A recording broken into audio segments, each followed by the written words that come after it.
Next call کی طرف چلتے ہیں، اور بس آپ سے درخواست یہی کریں گے کیونکہ ہمارے پاس ٹائم کی بھی کچھ کمی ہے، تو مختصر رکھیے گا اور اپنا نام ضرور بتائیے کہ جی السلام علیکم، آپ آن ایئر ہیں اس وقت. ہیلو. ہاں جی السلام علیکم. وعلیکم السلام. جی میرا نام ڈاکٹر محمود خان ہے. میں ایک چھوٹی سی بات کروں گا، زیادہ آپ کا ٹائم نہیں لوں گا. obviously it's more important for you. یہ جو صاحب ہے یہ اپنے اس وقت جو ریڈیو کا ٹائم ہے اس کو اپنے فرقے کی مشہوری کے لیے استعمال کر رہے ہیں. انہوں نے ایک لفظ استعمال کیا کہ قرآن جو ہے نا قوم کے لیے نہیں آیا، بلکہ وہ جب ہم اللہ کی بات کرتے ہیں تو ہم کہتے ہیں اللہ رب العالمین ہے. جی یہ فرقہ پھیلنے والے لوگ ہیں. ان کو پاکستان کے اندر غامدی صاحب کا جو نام ہے وہ اتنی عزت سے نہیں لیا جاتا، اس لیے کہ انہوں نے اپنا نیا ایک فرقہ بنا لیا اور یہ جان بوجھ کے لوگوں میں ان کے دماغوں کے اندر غلط قسم کے نا ایک کوشچن کریٹ کر رہے ہیں. اینڈ آئی تھنک آپ کی ٹھیک ہے، آپ کمرشل انسینٹیوز ہوں گے ان کے ساتھ، لیکن آپ اپنے ریڈیو کے تھرو جو غلط میسج جو ہے نا وہ اسلام کے متعلق پھیلا رہے ہیں. اور یہی میں بس کہنے والا تھا کہ I think you have to actually stop this guy. He is spreading a wrong message to the people. السلام علیکم. وعلیکم السلام. جی آپ کی بات جو ہے ڈاکٹر محمد خان صاحب، آپ کی بات ایئر ہو چکی ہے. جی کیا کہیں گے آپ؟ جی ڈاکٹر صاحب دیکھیے، آپ بات کو روکنا چاہتے ہیں تو اللہ تعالیٰ نے آپ کو اس کا اختیار دیا ہے، آپ کے ہاتھ میں اس کا اختیار ہے.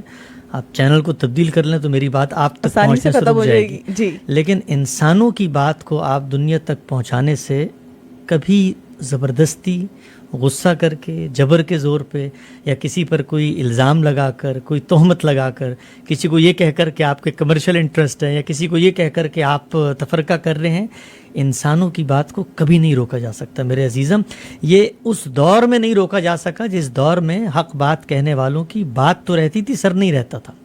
لہٰذا دیکھیے، دنیا کے اندر دو ہی طریقے ہیں بات کو روکنے کے، اور میں آپ سے ہمدردی رکھتا ہوں، میں آپ کے خیالات کی قدر کرتا ہوں. ہماری بات کو روکنے کا سب سے اچھا طریقہ اور سب سے آسان طریقہ یہ ہے کہ جو استدلال ہم پیش کرتے ہیں، جو آرگومنٹ ہم پیش کرتے ہیں، اس آرگومنٹ کو کاؤنٹر کیجیے. ہمارے ہاں ہمارے دین کے اندر جو طریقہ سکھایا گیا، اور ہم کبھی یہ دعویٰ نہیں کرتے کہ اللہ تعالیٰ نے حق بات ہم تک پہنچا دی ہے. آپ نے میری ایک بات نقل کی ابھی، اور اسی سے لوگوں کو یہ اندازہ ہو جائے گا کہ میں نے کیا بات کی تھی اور آپ نے اس کو کیا نقل کر کے دنیا کو کہا یہ تفرقہ پھیلا رہے ہیں. میں نے یہ بات کی تھی کہ قرآن مجید، ایک سوال پوچھا گیا یہاں پہ کہ کیا وجہ ہے کہ قرآن مجید میں سارے انبیاء کا ذکر نہیں ہے. تو میں نے یہ بتایا کہ اس لیے سارے انبیاء کا ذکر نہیں ہے کہ قرآن مجید کے جو اولین مخاطبین ہیں، وہ جن رسولوں سے، جن پیغمبروں سے واقف ہیں، جن کی تاریخ سے واقف ہیں، ان کی تاریخ کی توجہ دلا کر ان میں انذار کا کام کیا جا رہا ہے. یعنی یہ ایسے ہی ہے کہ آپ مجھے ایک واقعے کے بارے میں جس کو میں جانتا ہوں، پہچانتا ہوں، توجہ دلا کر یہ بتانا چاہ رہے ہیں کہ دیکھو ان لوگوں کے ساتھ میں نے یہ کیا تھا اور تم لوگ باز آ جاؤ ورنہ اللہ تمہارے ساتھ بھی یہ کر دے گا. اگر میں کسی واقعے سے واقف نہیں ہوں اور آپ میرے سامنے اس کو بطور عبرت بیان کر رہے ہیں تو میرا اس سے کیا مقصد ہوگا. تو یہ میں نے بات کی تھی. نہ میں نے یہ کہا کہ قرآن مجید ایک قوم کے لیے نازل ہوا تھا، قرآن مجید قیامت تک کے لیے ہے، نذیر للعالمین ہے. لیکن جب یہ کوئی سوال پوچھتا ہے آپ سے کہ قرآن مجید کو جب آپ کھولتے ہیں تو پہلے صفحے پہ یہ سوال آتا ہے. قرآن مجید میں اللہ تعالیٰ کہتے ہیں ان الذین کفروا، وہ لوگ جنہوں نے کفر کیا، سواء علیہم، برابر ہے، انذرتہم، انہیں ڈراؤ، ام لم تنذرہم، یا تم انہیں نہ ڈراؤ، لا یؤمنون، وہ ایمان نہیں لائیں گے. تو اب سوال یہ پیدا ہوتا ہے یہ کن لوگوں کی بات ہو رہی ہے؟ یعنی قرآن کہہ رہا ہے ڈراؤ نہ ڈراؤ، ایمان نہیں لائیں گے، تو کیا ہم قرآن کی دعوت نہ دیں؟ نہیں. قرآن مجید کے اس مقام کو آپ نے سمجھنا ہے کہ اس کے کون مخاطبین ہیں. اس میں میرے لیے بھی ایک پیغام ہے. آپ قرآن مجید کو آخر سے کھولیں، کہتا ہے لإیلاف قریش.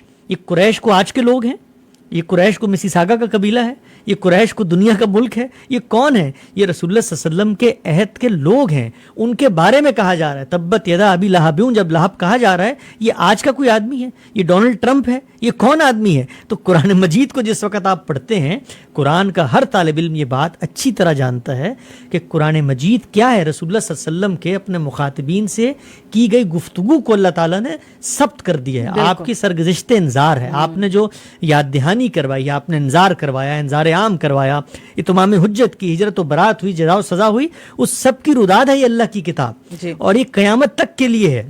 یعنی جب میں اس کتاب کو مان لیتا ہوں تو ماننے کے بعد جو تقاضے ان سے پیدا ہوتے تھے وہی تقاضے مجھ سے پیدا ہو جاتے ہیں. میں شریعت پہ عمل کرنے کا پابند ہوں. میں نے بھی نماز پڑھنی جیسے قریش نے پڑھنی تھی, میں نے بھی روزے رکھنے جیسے قریش نے رکھنے تھے, میں نے بھی حج کرنا جیسے قریش نے کرنا تھا. تو میری بات جو ہے اس میں یہ کہیں بیان نہیں ہوا کہ یہ ایک قوم کے لیے ہے. اسی سے آپ اندازہ کر لیں ہوتا کیا ہے جس وقت انسان تعصب میں مبتلا ہو جاتا ہے, جس وقت انسان جذباتیت کا شکار ہو جاتا ہے, تو وہ دوسرے کی بات کو جیسے کہ اس نے بیان کیا. میں آپ سے ایک عرض کرنا چاہتا ہوں ڈاکٹر صاحب, آپ بہت محترم ہیں میرے لیے. دنیا میں سب سے بڑی سچائی کیا ہے؟ سب سے بڑی سچائی اخلاقیات ہے. اخلاقیات کا تقاضا یہ ہے, یہ دین جس کو میں اور آپ مانتے ہیں, رسول اللہ صلی اللہ علیہ وسلم نے فرمایا کہ میں دنیا میں بھیجا ہی اس لیے گیا ہوں کہ میں اخلاقیات کو پائے تکمیل تک پہنچاؤں. اس اخلاقیات کا تقاضا یہ ہے کہ آپ کسی شخص سے وہ بات منسوب نہ کریں جو اس نے نہیں کہی ہو. یہ اس پر الزام ہوتا ہے, یہ اس پر بہتان ہوتا ہے, یہ جھوٹ ہوتا ہے.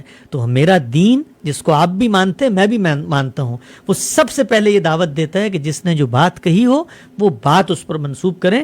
اور دوسری بات یہ ہے, آپ میری آواز کو یا غامدی صاحب کی آواز کو پاکستان سے ختم کر دیا گیا. یعنی غامدی صاحب کے لوگ جس کو آپ کہتے ہیں قتل کے در پہ ہو گئے, ان کو ہجرت کرنی پڑی. کیا ڈاکٹر صاحب اس سے ان کی آواز بند ہو گئی؟ وہ ملیشیا چلے گئے, ملیشیا چھوڑ کے وہ امریکہ آ گئے. آج امریکہ میں, آسٹریلیا میں, کینیڈا میں, اسکاٹ لینڈ میں, انڈیا میں, پاکستان میں, میرے ڈاکٹر صاحب میں آپ کو بہت محبت سے کہنا چاہتا ہوں کہ دنیا میں انسانوں کی آواز کو جتنا روکنے کی کوشش کریں گے, آپ سے ہمدردی میں کہتا ہوں, آواز اتنی بڑھے گی. آپ اگر ہمیں چھوڑ دیں تو شاید ہماری غلطی ہم پہ خود سے واضح ہو جائے. آپ دبائیں گے تو ہماری آواز آپ کے بیڈ روم سے آپ کے کانوں تک پہنچ جائے گی.